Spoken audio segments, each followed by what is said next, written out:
ઉમરપાડા જંગલની જમીનને લઈ ચાલી રહ્યો છે વિવાદ। નર્મદાના સાગબારા તાલુકાના આદિવાસીઓ ઉમરપાડા તાલુકાના જંગલમાં ગેરકાયદેસર કબજો કરતા હોવાનો આરોપ। નર્મદાના સાગબારા તાલુકાના આદિવાસીઓ ઉમરપાડા તાલુકાના જંગલમાં ગેરકાયદેસર કબજો કરતા હોવાનો આરોપ, જેના પગલે સુરત જિલ્લા ઉમરપાડાની બોર્ડર પર ચુસ્ત બંદોબસ્ત ગોઠવાયો છે। એસઆરપી, ફોરેસ્ટ વિભાગ તેમજ જિલ્લા પોલીસનો ચુસ્ત બંદોબસ્ત કબજો જમાવેલ જમીન પર જેસીબી મશીન તેમજ દવા છાંટી ખેતી પાક દૂર કરાયો છે। ઉમરપાડાના જંગલ વિસ્તારને અડીને આવેલા ગામના આદિવાસી લોકો સાગબારાના આદિવાસીઓ સામે વિરોધ નોંધાવ્યો છે। સાગબારાના આદિવાસીઓ સામે કાયદેસરની કાર્યવાહીની માંગણી કરી છે। મહત્વનું છે કે અગાઉ સાગબારાના આદિવાસીઓએ ફોરેસ્ટ વિભાગ પર હુમલા પણ કર્યા છે। જંગલમાં આદિવાસીઓના અધિકારી મુદ્દે રાજનીતિ પણ ગરમાઈ છે। સાંસદ મનસુખ વસાવાએ પણ મુખ્યમંત્રીને પત્ર લખી મધ્યસ્થી કરી સુખદ અંત લાવવા રજૂઆત કરી છે। આપનું નામ? મારું નામ જીવનભાઈ વસાવા। હું વડગામ ગ્રામ પંચાયતનો સરપંચ છું। મારો તાલુકો ઉમરપાડા, જિલ્લો સુરતનો હું વતની છું। 2024માં સુરત જિલ્લાના ઉમરપાડા તાલુકાના વડપાડા રેન્જમાં વડગામના સીમમાં 12 વર્ષની દીકરી હાથે દુષ્કર્મ કરી એને મારી નાખવામાં આવેલી હતી। તે દીકરીને આજ દિન સુધી ન્યાય મળ્યો નથી। હું સરકારશ્રીને મારી આ જ વિનંતી છે કે આરોપીને ફાંસીની સજા થવી જોઈએ અને સખતમાં સખત સજા કરી અને આ પ્રશ્નને દૂર કરવો જોઈએ।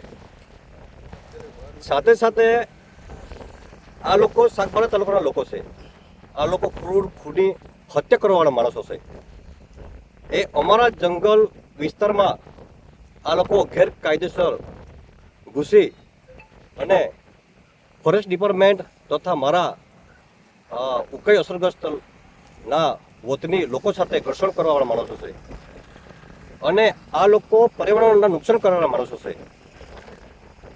જેથી મારી સરકારશ્રીને આ વિનંતી છે કે ઉમરપાડા તાલુકાના હદમાં આવતો જંગલ એને અમે બચાવવા માટે આ સરકાર પર અમે ભીખ માગીએ છીએ। કારણ કે આ જંગલ બચે તો અમારા વસ્તીના લોકો પશુપાલન આધારિત લોકો છે। જેથી કરી જંગલમાંથી ઘર પેદાશો જેવા કે ઘાસચારો, સૂકા લાકડા લાવીને લોકો જીવન ગુજારે છે। તો આ લોકો સાગબારા કે નર્મદા જિલ્લાના જે બિન અધિકૃત રીતે લોકો જંગલમાં ઘૂસે છે, તો સરકારશ્રી મોટા પ્રમાણમાં મોટો ખર્ચ ઉતારો અને એ લોકોને જો નુકસાન કરતા હોય તો સખ્તમાં સખ્ત સજા થવી જોઈએ એવી પ્રયાસ સાથે આ કાર્યવાહી કરવા હું સરકારશ્રીને વિનંતી કરું છું। સાથે સાથે આજે સાગબારા તાલુકાનું જે જંગલ છે, અમે નાના હતા ત્યારે આ જંગલ ખૂબ મોટા પાયે હતો, પણ આ લોકોએ આ જંગલ પૂરું કરી ત્યાર પછી અમારા ઉમરપાડા વિસ્તારના જંગલમાં ઘૂસવા માટે આ લોકો પ્રયાસ કરે છે। એ લોકોને દૂર કરવા હું વિનંતી કરું છું।